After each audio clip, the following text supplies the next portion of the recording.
Good evening, everyone. We have spent this series examining the many ways we build, protect, and sometimes undermine our sense of self-worth. Tonight, I want to explore a psychological paradox. Sometimes, when we are most afraid of failing, we do things that actually make failure more likely. Not because we want to fail, but because our minds are quietly, unconsciously, trying to protect us from the pain of discovering that we are not good enough. We'll explore two related processes: self-doubt, which can either fuel remarkable growth or trigger a downward spiral, and self-handicapping, a strategy so subtle that we often don't realize we're using it.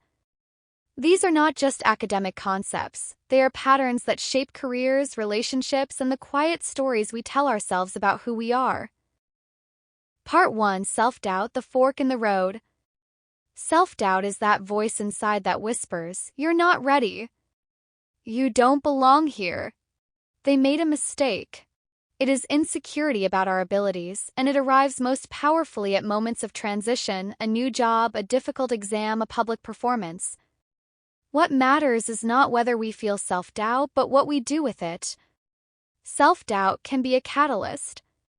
It can motivate renewed effort, disciplined preparation, and genuine growth. Or it can lead to self-defeating behaviors, avoidance, withdrawal, taking unrealistic risks that create a downward cycle, confirming the very fears that gave rise to them. Consider Zara. She was unexpectedly promoted to team lead at her tech company. She had never managed people before, and a voice in her head whispered, "You're not ready. They made a mistake promoting you." Instead of letting that fear paralyze her, Zara channeled it into preparation. She read books on management, sought a mentor, and spent hours planning her first team meeting. She rehearsed difficult conversations and prepared detailed agendas.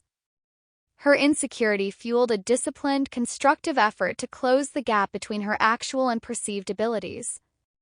Within a few months, her confidence grew because her performance genuinely improved. The self-doubt had been a catalyst, not a cage. Now consider Leo. He started his engineering degree with high hopes but struggled in the first term. A failed midterm triggered intense self-doubt. Maybe I'm just not smart enough to be here. Instead of seeking tutoring or adjusting his study habits, he began avoiding the source of his anxiety. He skipped lectures, telling himself he would catch up later. The skipped lectures led to more missed material, which made the next exam even more intimidating. He started spending his days in bed, convinced that any effort was futile. The avoidance was a self-defeating behavior that directly caused the failure he feared. His initial insecurity, instead of motivating him, had launched a downward spiral of avoidance, poor performance, and deepening shame. Zara and Leo faced the same internal voice. One moved toward the threat, the other moved away. The difference lay not in the presence of doubt, but in the response. Self-doubt is not destiny, it is a fork in the road. Part 2: Self-Handicapping, the art of the preemptive excuse. But what happens when the fear of failure is so great that we cannot bear to face it directly? This is where self-handicapping enters. Self-handicapping is a strategy, often unconscious, in which people create impediments to their own success in advance of a performance. The logic is perverse but psychologically brilliant. If I fail, I can blame the obstacle rather than my own ability. My self-esteem remains intact. Self-handicapping takes two broad forms. Behavioral handicapping involves actually doing something that impairs performance, not exerting effort, procrastinating, using alcohol or drugs. Claimed handicapping involves reporting an excuse: illness, stress, unfair task demands. The first creates a real obstacle, the second creates a narrative one. But both serve the same purpose: protecting the self from the devastating verdict of inadequacy. Marcus was a talented sprinter with a chance to qualify for the national team. As the trials approached, he became increasingly anxious about the possibility of failing on such a public stage. 2 nights before the race, he went out drinking with friends until 3 in the morning, knowing full well it would hurt his performance. On race day, he was sluggish and missed the qualifying time by a wide margin. Afterwards, he told his coach and teammates, "I just didn't have it today. I was up late, couldn't sleep." He didn't mention the party. The hangover became an external excuse. His failure could be attributed to the late night, not to his inherent ability as a runner. The self-handicap protected him from the more devastating conclusion that he simply wasn't fast enough. Now consider Elena, illustrating not only claimed self-handicapping but also an important gender difference.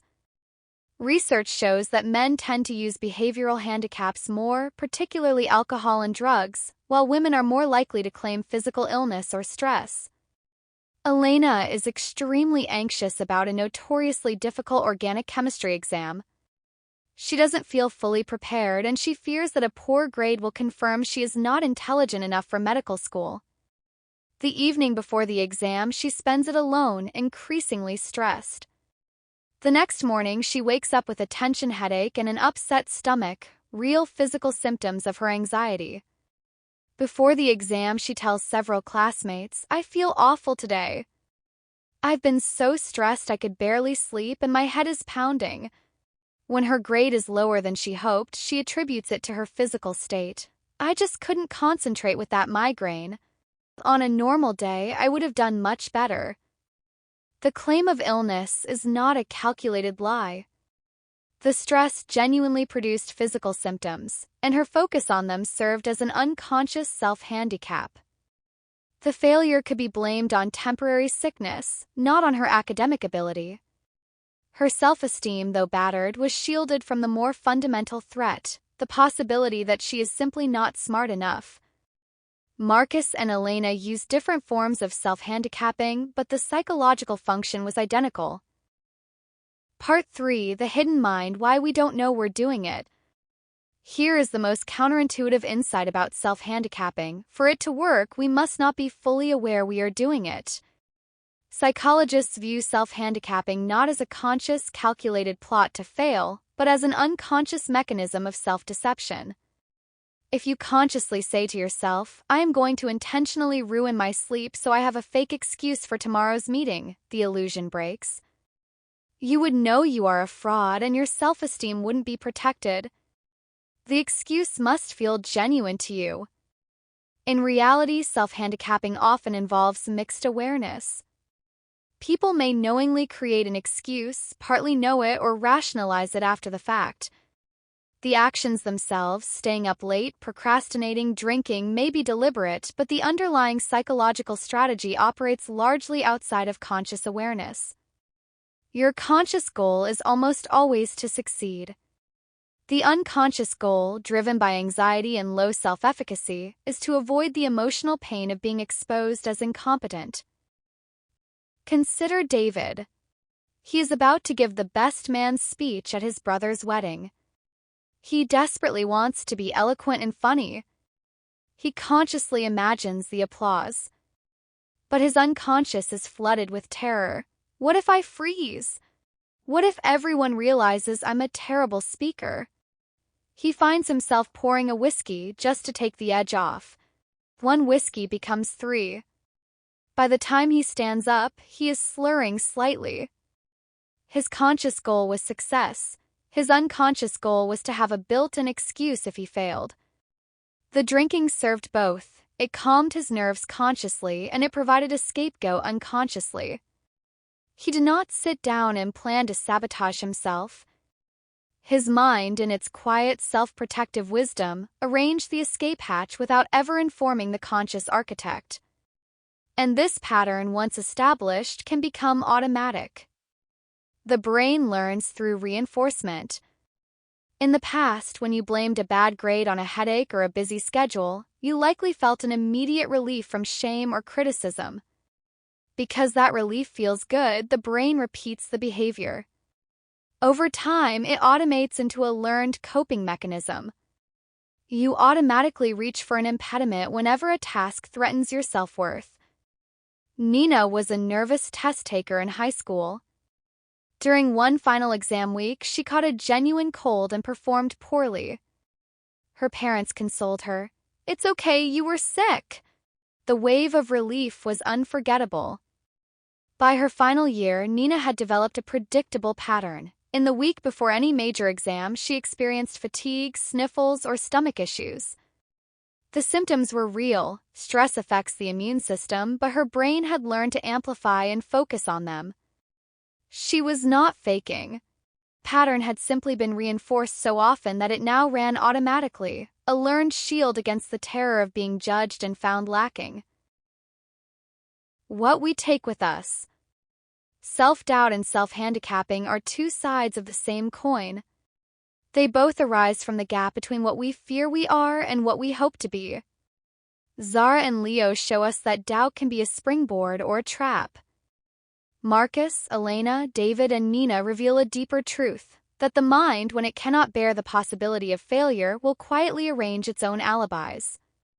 The problem, of course, is that self-handicapping works in the short term but fails in the long term.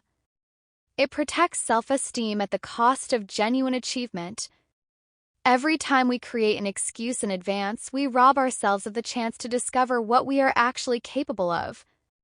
We never learn that we could have succeeded because we made sure we couldn't. So, what can we do? First, notice the pattern. When you find yourself staying up inexplicably late before an important day, or feeling suddenly unwell before a performance, or procrastinating on a task that matters, pause. Ask yourself, am I creating an escape route? Am I giving myself a story to tell if things go wrong? Second, learn to tolerate the discomfort of not knowing. The terror of self-doubt is often the terror of uncertainty, of not knowing whether you are good enough. Self-handicapping eliminates that uncertainty by guaranteeing failure on terms you can control. The braver path is to sit with the uncertainty, to try your best without a safety net, and to accept that the outcome will reveal something about your current ability, not your permanent worth but your current level. That information, however painful, is the raw material of growth. Finally, remember Zara. She felt the same fear as Leo, the same whisper of inadequacy. But she turned toward the work. Self-doubt does not have to be a saboteur. It can be a signal that you are at the edge of your competence, which is exactly where growth happens. The goal is not to eliminate doubt, but to act in its presence without arranging your own defeat. The voice that says you are not enough will never fully disappear. But you can learn to answer it not with self-sabotage, but with preparation. Not with excuses, but with effort. And in that answer, you may discover that you are more capable than you ever allowed yourself to believe. Thank you.